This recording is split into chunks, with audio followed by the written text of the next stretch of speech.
Hi, my name is Ralf Friedrichs. I'm an addiction recovery coach and the host of the Take Your Life Back Today show. As an addiction recovery coach, I want to share something with you, and let me be crystal clear to leave an everlasting impact with you.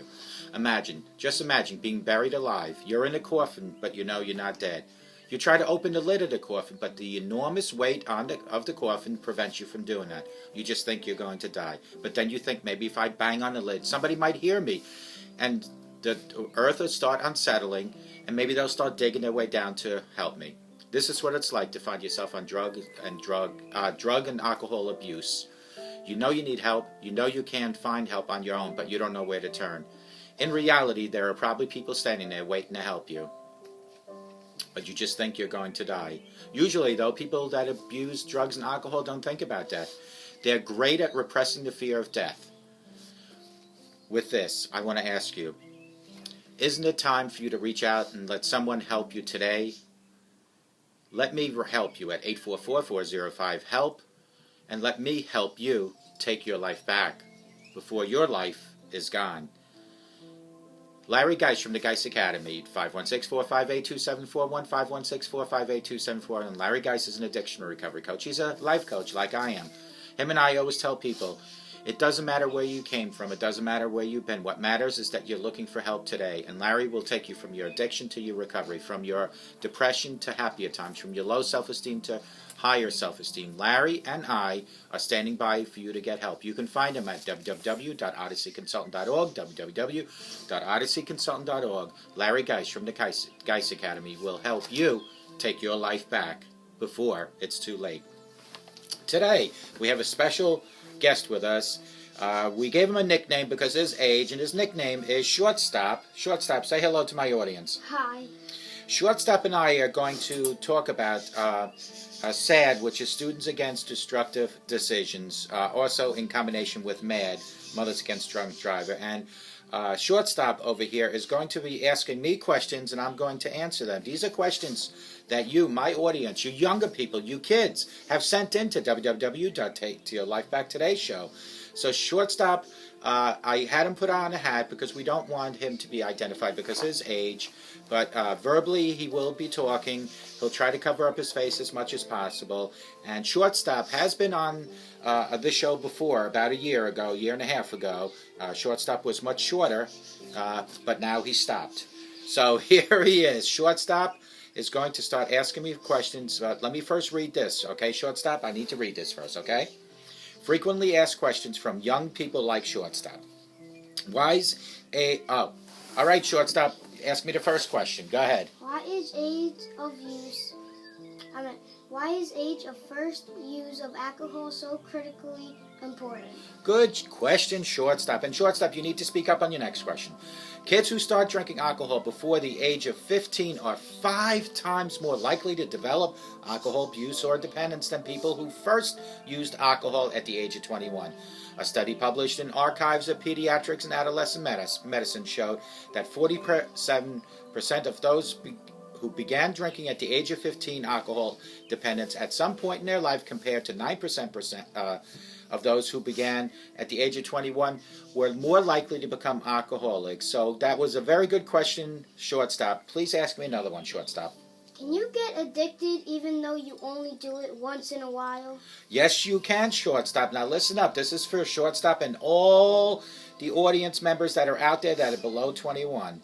You can be addicted even if you've only tried it once or twice. For most, addiction to alcohol and drugs is a process. Do you know what that means, Shortstop? A process means it takes a while to get used to it. It doesn't just happen with one time. Most people who use alcohol and drugs do so with intention of using once in a while. No one decides that they want to be addicted to drugs and alcohol. It just happens. But we are dealing with addicted drugs that are directly affected to the brain. It is easy for occasional use to change to frequent use. So, Shortstop, I urge you never, ever to try alcohol or drugs. All right, Shortstop, I'm ready for the next question. Does marijuana use lead to the use of other drugs? Yes, it does. While most marijuana smokers do not go into use of other illegal drugs, long-term studies of high school students which shortstop is not a high school student yet, show that few young people use other illegal drugs without using marijuana. Using marijuana puts people in contact with people who are users and sellers of drugs. So to answer shortstop question, does marijuana use lead to other drugs? And they do lead to other drugs. Now, I have a question coming up for shortstop, and this one is from Amy from Oklahoma. Go ahead, shortstop. Why do some people become addicted while others don't?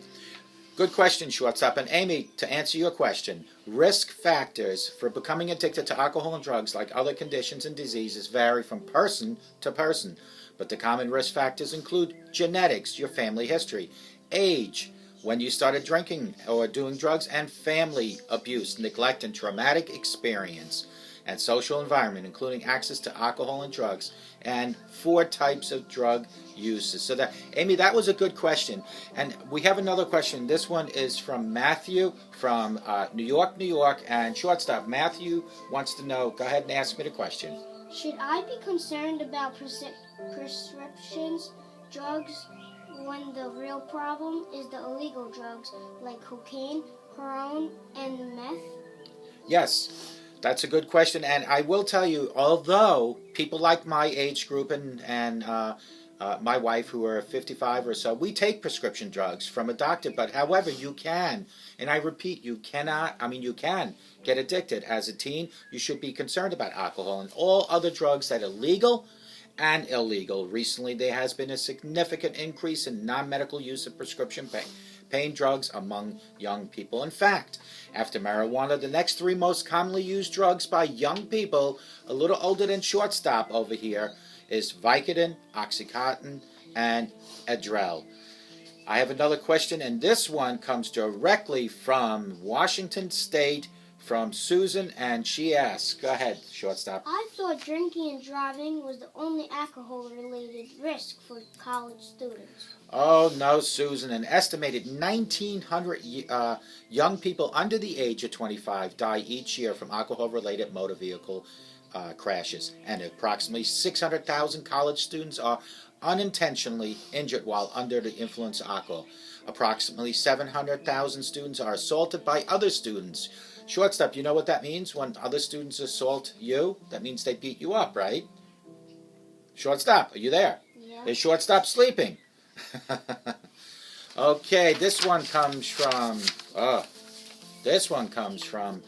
a boy named Jason, and he is from Maryland. What is Jason asking me, shortstop? What drugs are the most commonly abused? Good question. Each year, the National Institute of Drug and Alcohol Abuse tracks drug use trends amongst high school students, 8th grade, 10th grade, and 12th grade.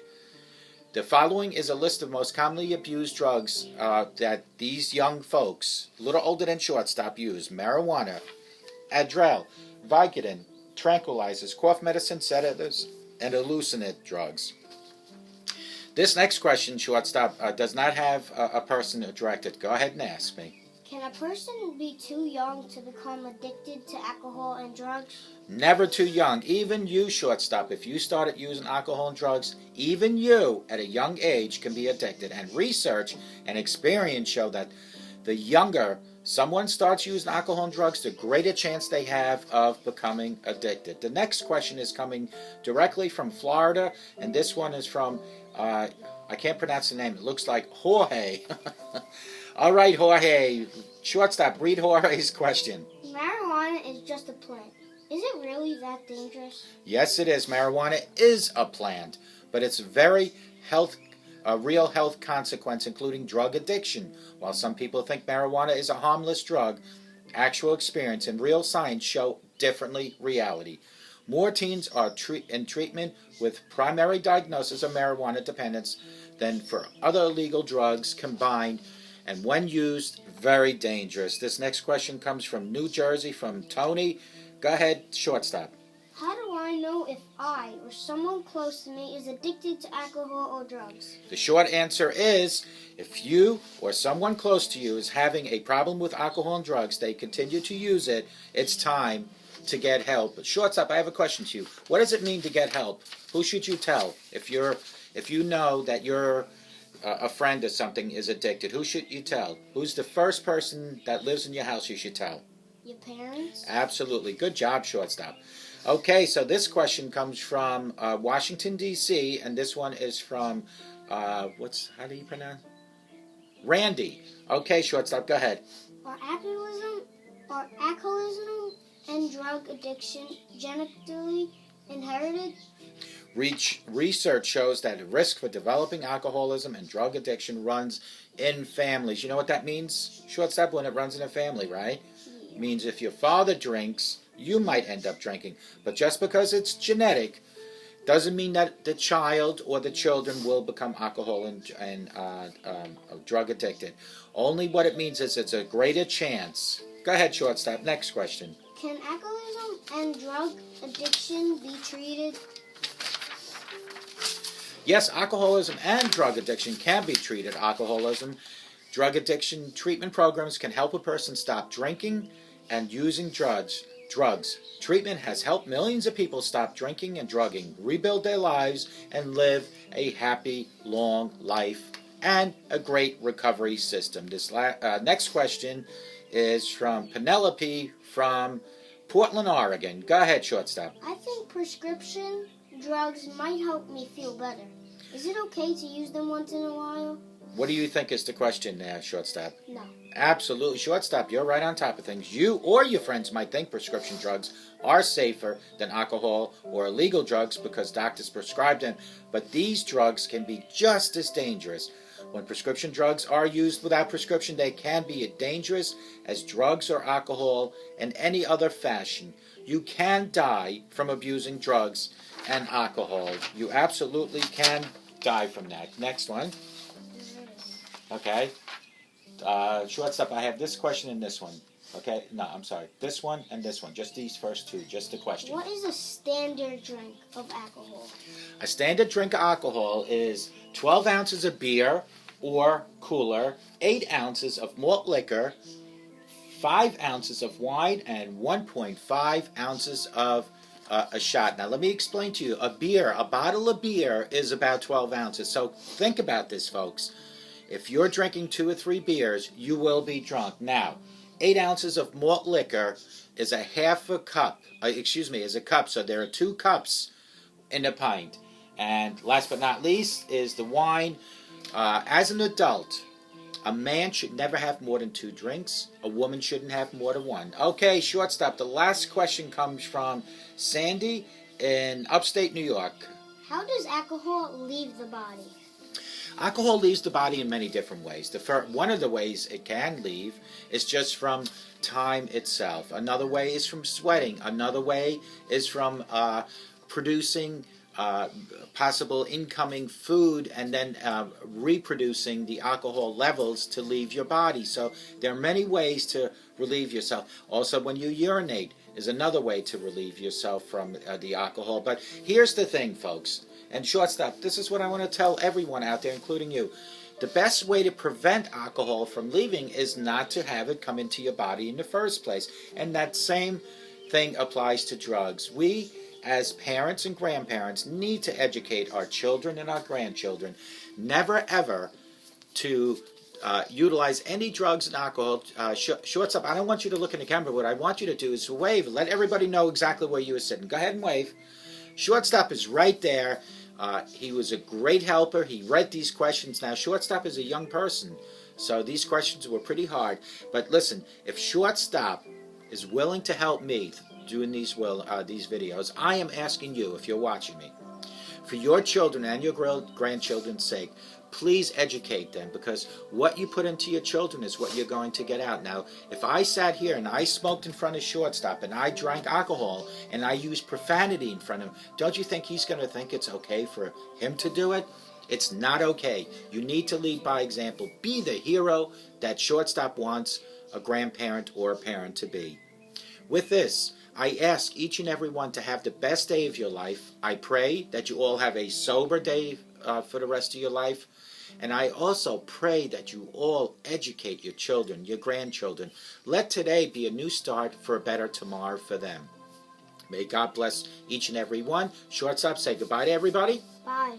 And between Ralf Friedrichs, the addiction recovery coach from the Take Your Life Back Today show, and shortstop, my special guest for the second time on the Take Your Life Back Today show. We all bid you farewell.